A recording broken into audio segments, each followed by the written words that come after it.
Dear boys, good afternoon. तो आज हम लोग स्टार्ट करने जा रहे हैं properties of amine. Properties of amine शुरू करने जा रहे हैं। दो properties, physical and chemical properties, as you know, तुम जानते हो। पहले फिजिकल प्रॉपर्टीज पे चर्चा करेंगे, क्या क्या बात है। अब स्टेट पे चर्चा करते हैं। अगर स्टेट की हम बात करते हैं कि कैसा होता है मीन, गैसेस स्टेट में होता है, सॉलिड स्टेट में या लिक्विड स्टेट में, कैसा स्टेट में होता है, तो ये है कि छोटे मीन जैसे मिथेनामीन और इथेनामीन, ये दोनों गैस होते हैं। केवल यही दोनों गैस होंगे डियर। उसके बाद जितना भी प्रोपेनामीन या ब्यूटेनामीन, पेंटेनामीन, किसी की बात करो और हायर एमीन्स की बात करो, दे आर लिक्विड। ये मैंने तुमको एलिफैटिक एमीन्स के बारे में चर्चा की, ये होते हैं। अब अगर हम एरोमेटिक एमीन में आते हैं तो एक एरोमेटिक एमीन होता है, कौन सा वो होता है एनिलीन। एनिलीन या इधर सॉलिड और लिक्विड, ये तो टेम्परेचर पे डिपेंड करता है। तो इस तरह से अब यहाँ पे देखो हमने सारे कुछ डाल दिया है, उसको स्क्रीनशॉट लेके फिर लास्ट में कर लेना। Small amines like methanamine and ethanamine are gases, higher amines like are liquid. Aniline is either liquid or solid. Next dear, order. क्या इस सब्सटेंस में कोई गंध होता है एमीन्स में? चलो देखते हैं। एक्चुअली देखो बात क्या है ना, कई चीजें लोग समझते हैं, जैसे तुम क्या कहते हैं, फ्रूटी को समझते हो कि मैंगो पल्प से बना है। नो डियर, वो तो कई कोहड़े के पल्प से बनता है। वो दूसरी स्थिति क्या है, उसमें एसेंस डालते हैं और एसेंस की वजह से होता है। जैसे यहाँ पे अगर बात करते हो एमीन में, तो एमीन में दो एमीन, मिथेनामीन और इथेनामीन, ये दोनों फिश यानी मछली जैसी गंध वाला होता है। ये गैस जैसे रिलीज करेगा तो मछली जैसी गंध आएगी। डियर, मछली जैसी गंध, मछली होता नहीं है, बट इस गैस का इफेक्ट है, ये मछली जैसा गंध करता है। क्लियर हो? अब ये मछली जैसा गंध करता है, तो हायर एमीन जो होते हैं वो कैसे होते हैं? अब देखो एमीन जो है वो अमोनिया का डेरिवेटिव से, तो अब इसलिए नेचर क्या बनेगा अगर मान लो कि हम सब्जी में गुड़ डाल दें। गुड़ मीठा होता है, एक्सपेक्ट क्या करोगे, मीठा ही लगेगा ना। अब इसलिए अगर ये अमोनिया से बना है तो इसकी गंध अमोनिया जैसी होगी। तो हायर एमीन जो है, हायर एमीन्स अमोनियाकल स्मेल, उसमें अमोनिया जैसी गंध आती है। जब एरोमेटिक एमीन की बात करते हो, एनिलीन की बात करते हो, तो एनिलीन की स्थिति क्या आ जाती है कि एनिलीन जो है वो स्मेललेस होता है, लगभग, थोड़ी बहुत गंध आती है, लगभग स्मेललेस होता है। सारी चीजों को फिर से देख लो। मिथेनामीन और ethanamine have fish like smell, higher amines have ammoniacal smell, aromatic amines is about smellless. आगे बात करते हैं सॉलिबिलिटी। सॉलिबिलिटी किस बात पे डिपेंड करती है? किसी भी कंपाउंड की, किसी भी कंपाउंड की सॉलिबिलिटी इस बात पे डिपेंड करती है कि उसका बॉन्डिंग नेचर क्या है। अगर एमीन की बात करते हैं डियर, एमीन में हाइड्रोजन बॉन्ड है, एमीन में हाइड्रोजन बॉन्ड है, ड्यू टू फैक्ट ऑफ कि इसमें हाइड्रोजन बॉन्ड है और वाटर में भी हाइड्रोजन बॉन्ड है, सो इसका नेचर, बॉन्डिंग नेचर सेम है। अगर बॉन्डिंग नेचर सेम है तो small amines are completely soluble in water, यानी छोटे छोटे एमीन पूरी तरह से पानी में घुलनशील हैं। बट जैसे जैसे मॉलिक्यूलर मास बढ़ेगा, एल्काइल ग्रुप का साइज बढ़ेगा, और एल्काइल ग्रुप का साइज अगर बढ़ता है तो एल्काइल ग्रुप यू नो कैसा होता है, water repealing group. Water repealing group है ये, वाटर को रिपील करता है, तो सॉल्युबिलिटी घटती है, सॉल्युबिलिटी घटती है।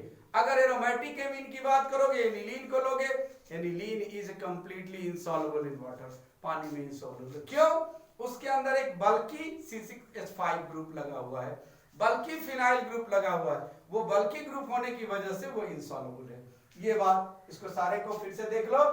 Lower amines are soluble in water because they forms hydrogen bond. लिख दिया मैंने। अगर कोई पूछ दिया कि क्यों है ये सॉल्युबल, इसलिए है क्योंकि ये हाइड्रोजन बॉन्ड फॉर्म करता है।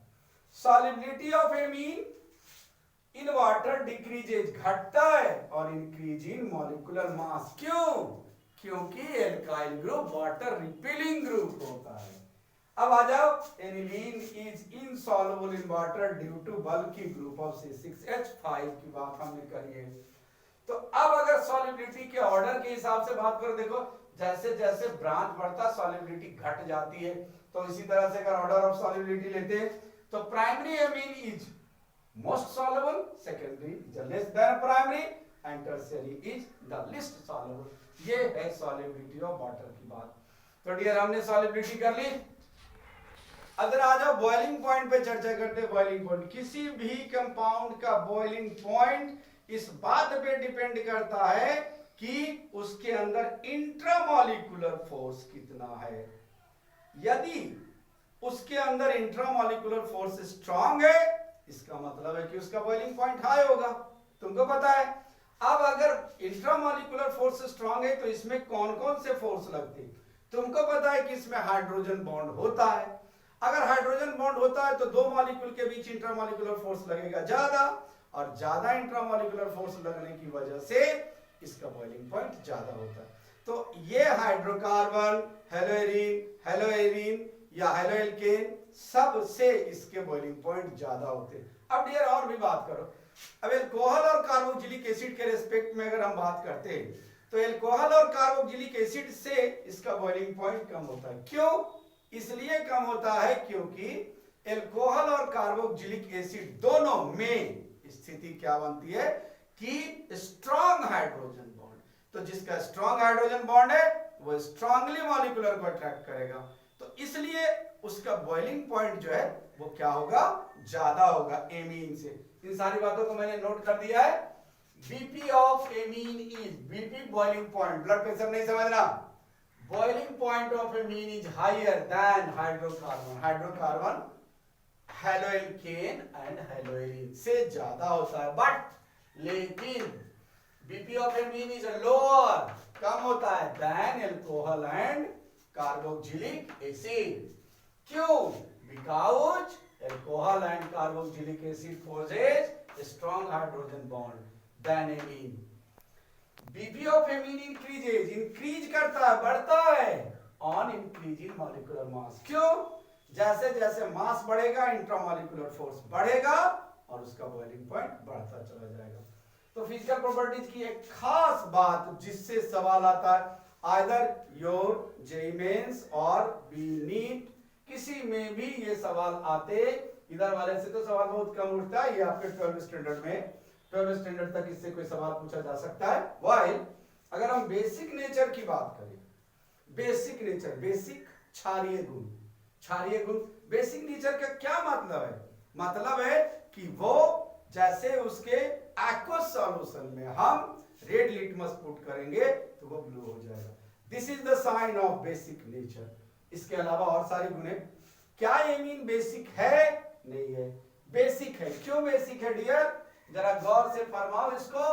अगर हम एमीन को लेते अमोनिया डेरिवेटिव से आर करके लेते NH2, तो एक लोन पेयर है, एक लोन पेयर है। यदि कोई लोन पेयर है तो ये लोन पेयर अगर किसी को ये डोनेट करेगा डियर, तो इसका मतलब है कि ये बेस है, लुईस बेस। कैसा बेस? लुईस बेस है ये। कहता है एमीन्स आर लुईस बेस। क्यों? Because they have lone pair electron which can be donated to the others. एक बात तो ये हो गई कि बेसिक नेचर क्या है, उसकी बेसिसिटी क्यों है। लेकिन क्या है यानी इसकी हम बात अगर करते हैं तो एमीन्स तो डिफरेंट टाइप के, प्राइमरी आएंगे, सेकेंडरी आएंगे, टर्शियरी आएंगे। तो इसके बेसिक नेचर की अगर हम चर्चा करते हैं तो उसकी बेसिसिटी कैसे बढ़ेगी और कैसे घटेगी, इसकी बात पे मैं चर्चा करूंगा। अभी जरा सा आप स्क्रीनशॉट ले लीजिए। अब बच्चों देखो, आपने स्क्रीनशॉट ले लिया होगा। अब हम लोग किस पे चर्चा करने जा रहे हैं? बेसिक नेचर पे चर्चा कर रहे हैं। जरा इसको गौर से फरमाना। बेसिसिटी का कारण क्या है? बेसिसिटी का कारण क्या है? पहले एक एग्जांपल लो। मान लो कि तुम अगर किसी को कुछ देना चाहते हो, अगर वो चीज तुम्हारे पास है तो आसानी से दोगे, अगर वो चीजें ज्यादा है तो और आसानी से दोगे। मान लो कि मैथ की बुक को किसी स्टूडेंट ने तुमसे मांगा, अगर एक ही बुक है तेरे पास तो बड़ा सस्पिशन होगा, कैसे दे, नहीं दे, हाँ दे, बहाने करोगे। अगर बाय द वे आपके पास 2 बुक्स है, 3 बुक्स है, तो क्या करोगे? ले जाओ, कोई टेंशन नहीं, हम बना देंगे। क्लियर? इसी तरह से यहां पे बात आती है, जैसे अगर हम देखते हैं कंपैरेटिव बात करते हैं, मान लो ये अमोनिया है NHHH और ये है आपका मिथाइलेमीन। गौर करना डियर, मिथाइलेमीन, दो बातों पे मैं चलूंगा। ये अमोनिया है जिसके पास लोन पेयर है, लेकिन इसको लोन पेयर देने वाला ये हाइड्रोजन नहीं है, वीक है, ये एक एक इलेक्ट्रॉन वाला है डियर। जबकि अगर CH3 की बात करोगे तो इसमें इलेक्ट्रॉनों की संख्या काफी ज्यादा है, ये 7 इलेक्ट्रॉन रख रहा है जो इसको डोनेट करता है, यानी इलेक्ट्रॉन डेंसिटी का मान बढ़ता है। जैसे इलेक्ट्रॉन डेंसिटी का मान बढ़ता है डियर, वैसे ही स्थिति क्या बनती है कि ये इलेक्ट्रॉन दूसरे को लोन पेयर देने में सक्षम हो जाता है। बात समझ गए? अब अगर ये आपने समझ लिया है तो अगर एक मिथाइल ग्रुप है तो डोनेट करेगा, अगर मान लो इसमें दो, अब इससे ये तो समझ में आया कि मिथाइलेमीन या कोई भी एल्काइलेमीन होगा अमोनिया से क्या होगा, ज्यादा बेसिक होगा। लेकिन इसी में अगर हम बात करते मिथाइल वाले केस में तो जरा सा एक बात समझो, ये CH3NHCH3 और इस पे लोन पेयर। अब भैया एक डोनर यहां था, कितना डोनर था, एक डोनर, यहाँ पे दो डोनर, यानी दो सोर्स से उसको चीजें प्राप्त हो रही है इलेक्ट्रॉन, तो इसके इलेक्ट्रॉन डेंसिटी का मान ऑब्वियसली बढ़ जाएगा। जैसे बढ़ेगा तो इसको डोनेट करने की क्षमता भी बढ़ जाएगी। तो सिंपली हम कह सकते हैं कि सेकेंडरी एमीन जो है ये प्राइमरी से क्या है, ज्यादा बेसिक है, ज्यादा बेसिक है। अगर हम कहेंगे तीसरी बात की टर्शियरी अगर होगा सर तो ये तो और बेसिक होना चाहिए, क्योंकि यहाँ पे क्या स्थिति है कि यहाँ पे 3 इलेक्ट्रॉन डोनर है, 3 इलेक्ट्रॉन डोनर है, CH3 CH3 CH3, तो ये ज्यादा बेसिक होगा। यार एक बात है, कभी कभी ज्यादा की स्थिति में गड़बड़ हो जाती है, ज्यादा की स्थिति में गड़बड़ होती है। तुमको एक एग्जांपल से समझाता हूं। मान लो किसी मंदिर में तुम जल चढ़ाने गए हो और उस मंदिर में बहुत ज्यादा भीड़ है, जल चढ़ाने में कठिनाई होगी, जल चढ़ाने में कठिनाई होगी। सिंपली यही बात है, जैसे ही यहां बढ़ता है तो एक इफेक्ट लगता है जिसको कहते हैं हिंड्रेंस इफेक्ट। ऐसा इफेक्ट हिंड्रेंस, छाया, और छाया के प्रभाव के कारण ये स्थिति क्या बन जाती है कि इसकी डोनेशन क्षमता घट जाती है, कम हो जाती है। तो इसका मतलब ये है कि ये सेकेंडरी से कम बेसिक है, सेकेंडरी से कम बेसिक है। मिथाइल के केस में, अगर इथाइल के केस में होगा तो चेंज होगा, इथाइल में ये हिंड्रेंस इफेक्ट नहीं लगता है। तो यहाँ पे मैंने बेसिसिटी का जो ऑर्डर बनाया उसको जरा गौर से देख लेना। यहां मैंने किया है ammonia is less basic than any amine, किसी भी एमीन से अमोनिया क्या होता है, कम बेसिक होता है। कारण आपको बता दिया, इसको देने वाला कोई नहीं है। सेकेंडरी, दूसरी बात हमने की इन मिथाइलेमीन, मिथाइलेमीन में क्या है, सेकेंडरी सबसे ज्यादा स्ट्रॉन्ग, उसके बाद दूसरा प्राइमरी बेसिक होता है, उसके सबसे कम बेसिक टर्शियरी। क्यों? Due to hindrance effect. अब जब इथाइल ग्रुप में अगर बात करते हैं, इथाइलेमीन की बात करते हैं, तो इसमें इथाइल अगर करोगे C2H5, जैसे इसको तुम C2H5 NC2H5 और C2H5, C2H5 में हिंड्रेंस नहीं होता, हिंड्रेंस नहीं होने का कारण C2H5 को हम CH3 और CH3 लिखते हैं। इस वजह से इसका साइज बढ़ता और हिंड्रेंस इफेक्ट घटता है। इसीलिए इस स्थिति में टर्शियरी सबसे ज्यादा बेसिक, उसके बाद सेकेंडरी, तब आता है प्राइमरी का नंबर। अब स्थिति दूसरी आती है कि एनिलीन की स्थिति क्या है, क्या इनसे, अब जरा एनिलीन की बात करो, एनिलीन में लेते हैं, ये है एनिलीन आपका। एनिलीन की आप जैसे ही बात करते हो डियर NH2, तो ये क्या करता है, कंजुगेशन के कारण, ये हाइपर कंजुगेशन के कारण ये बॉन्ड यहां शिफ्ट कर जाता है, ये तो डबल बॉन्ड हो जाएगा, फिर ये शिफ्ट करेगा, फिर ये शिफ्ट करेगा, इस तरह से रोटेशन जारी है, रोटेशन जारी है। रोटेशन जारी होने के कारण भैया एक बात समझो जरा, मान लो कि तुम्हारे घर में पैसा है और तुम 4 आदमी हो, तुम्हारे घर में व्यवसाय होता है और उस व्यवसाय में सब लोगों के पास पैसा है, लेकिन अगर वो व्यवसाय में पैसा लगा हुआ है और कोई अगर परिवार वाला तुमसे पैसा मांगता है, क्या तुम दोगे? नहीं दो, क्योंकि व्यवसाय में पैसा है।